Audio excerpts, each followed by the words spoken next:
نحمده ونصلي على رسوله الكريم أما بعد فأعوذ بالله من الشيطان الرجيم بسم الله الرحمن الرحيم.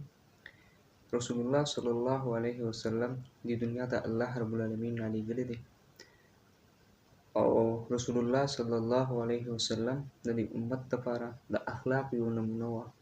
رسول الله صلی الله علیه وسلم امت ته همیشه د خبرې باندې زور راوړی دی چې تاسو ښه اخلاق استعمالوئ، خو هغه اخلاق یو کافر سره ولینی خو تاسو ښه اخلاق استعمالوئ او په زندګۍ په اصولو باندې عمل کوئ، هغه اصول چې کوم موږ ته رسول الله مبارک ښودلي دي او په هغه اصولو باندې د هغه صحابو عمل کړی دی، بیا تابعینو عمل کړی دی، بیا تبع تابعینو عمل کړی دی.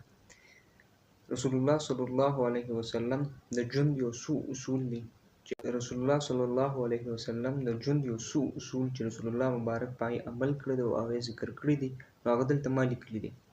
نو مناسب ګڼم چې دغه یو څو اصول دي دغه تاسو سره ذکر کړم چې دا کوم اصول دي. نو په هغې کې لومړي اصول د رسول الله مبارک دا دی چې رسول الله صلی الله علیه وسلم فرمایلی دي چې چاته په ګس لاس باندې روټۍ مه خورئ. تاسو په ښي لاس باندې روټۍ خورئ، ښي لاس استعمالوئ د روټۍ لپاره، او په ښي لاس باندې روټۍ خورئ، په ګس لاس باندې مه خورئ. په هغې کې دویم اصول دا دی چې رسول الله مبارک فرمایلی دي، رسول الله مبارک دویم اصول دا ښودلی دی چې تاسو د خولې نه روټۍ روباسئ، دوباره خولې ته مه اچوئ، هغه دوباره مه خورئ تاسو. دریم اصول رسول الله مبارک دا ښودلی دی چې په زیاته روټۍ مه خورئ تاسو، مطلب دا خېټه درې حصې کې، یو د خوراک دپاره کې، بله د څښاک دپاره کې، او یو حصه چې کوم ده نو هغه د هوا دپاره کې چې په هغې هوا دننه ځي. بل اصول چې رسول الله مبارک ښودلی دی نو هغه دا دی چې تاسو په تیاره کې خوراک مه کوئ، په رڼا کې عمر له خوراک کوئ. بل اصول رسول الله مبارک دا ښودلی دی، دا اصول زر ځکه وایم چې بیا ویډیو اوږدېږي. بل اصول دا رسول الله مبارک ښودلی دی چې د روټۍ په وخت کې تاسو خفه مه کښېنئ، اداس مه کښېنئ، ولې چې بیا د روټۍ هغه خوند نه وي، یو به هم تا ته ګوري، بل به هم تا ته ګوري چې څه چل دی، کوم مېلمه سره ناست دی، مېلمه بوج وړه، دا زما د وجې دی داسې ناست دی، نو د دې وجې. او بل اصول رسول الله مبارک دا ښودلی چې کله هم تاسو روټۍ خورئ نو هغه تاسو بینوئ مه، د کافرو کار مه کوئ. هغوی چې کله روټۍ خوري نو هغه چې کوم شي خوري نو هغه له اول بینېږي، تاسو دغه کار مه کوئ. بل اصول رسول الله مبارک دا ښودلی دی چې ګرمه روټۍ چې کومه ده نو هغې تاسو پوکې مه ورکوئ، سالن له پوکې مه ورکوئ، په پوکې مه ګرموئ، مه کوئ چې په خپله ګرم شي د هغې نه بعد یې خورئ. بل اصول رسول الله مبارک دا ښودلی دی چې کله هم تاسو څملئ نو خرابې خبرې مه کوئ، د اوده کېدو نه مخکې تاسو خرابې خبرې مه کوئ.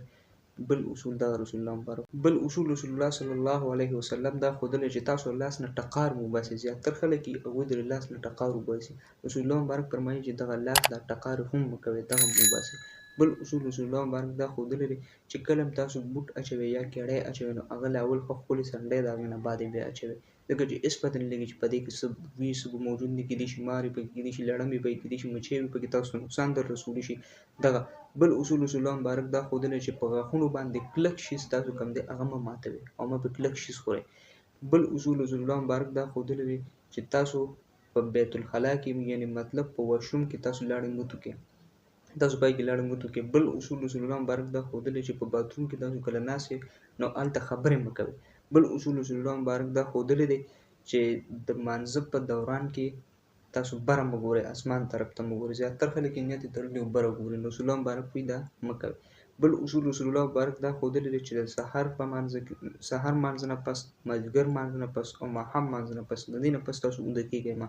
بل اصول رسول الله صلی الله علیه وسلم دا ښودلی دی چې د اذان او د اقامت په دوران کې خبرې مه کوئ. بل اصول رسول الله مبارک دا ښودلی دی چې د نورو خلکو عیبونه تاسو دا مه ښکاره کوئ، مه تلاش کوئ، په خپل ګریوان کې وګوره چې تا کې څونه غلطۍ دي، د هغې نه بعد بیا خبره کوه. رسول الله مبارک بیا فرمایلی دی چې د ملګرو دروغې قصې مه جوړوه، هغوی پسې ملنډې مه کوه، هغوی پسې مسخرې مه کوه، هغوی پسې خندا خوندي مه کوه. بل یې دا ښودلی دی چې ملګري ځان له دښمن کوه مه، ملګري سره دښمني مه کوه. بل اصول یې دا ښودلی دی چې په ملګرو باندې شک او شبهات مه کوه، شکونه پرې مه کوه. بل اصول یې دا ښودلی چې د چا باره کې دروغ مه وایه، دروغ هېڅ چرې مه وایه د چا باره کې. بل اصول رسول الله مبارک دا ښودلی رسول الله صلی الله علیه وسلم دا ښودلی چې په ښه کارونو کې د خلکو مدد کوئ، په ښه کارونو کې د یو بل مدد کوئ. بل اصول یې دا ښودلی دی چې په خپلو حامیانو باندې یعنې مطلب په خپلو غلطو باندې تاسو غور وکړئ، فکر وکړئ او په هغې باندې توبه وباسئ او په هغې باندې پښیمانه شئ. او بل اصول یې دا ښودلی چې الله رب العالمین تا له څه درکړي دي په هغې باندې شکر وباسه او په هغې باندې صبر وکړه او خوشحاله شه. بل یې دا ښودلي چې په غربت باندې صبر وکړه. بل یې دا ویلي دي چې تاسو په غرور مه کوئ، یعنې تکبر مه کوئ، لویي مه کوئ. بل اصول رسول الله مبارک دا ښودلی دی چې تاسو چې کله یو کار کوئ نو د هغې فیصله د هغې مشوره چا سره کوئ، ځکه چې الله رب العالمین په قرآن کې فرمایي وشاورهم فی الامر، مشوره کوئ په خپل مابین کې. نو چې کله یو کار کوئ نو تاسو خپل مابین کې مشوره کوئ. بل رسول الله مبارک دا ښودلی دی چې په مزه مزه خبرې کوه، یعنې مطلب تیز تیز خبره مه کوه، په مزه خبرې کوه، ښه په تحمل سره کوه، ښه په تسلی سره خبرې کوه. بل یې دا ښودلي چې د مهمان یعنې مطلب د میلمه هغه مهمان نوازي کوئ.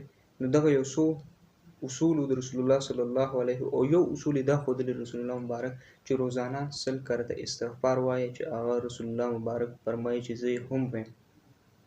نو تاسو هم زما امت ته دا وصیت دی، دا مې ورته نصیحت دی چې تاسو هم در ورځې 100 کرته استغفار وایه. نو دغه یو څو اصولو د رسول الله مبارک د ژوند سره تړلي چې دا ما تاسو ته بیان کړل.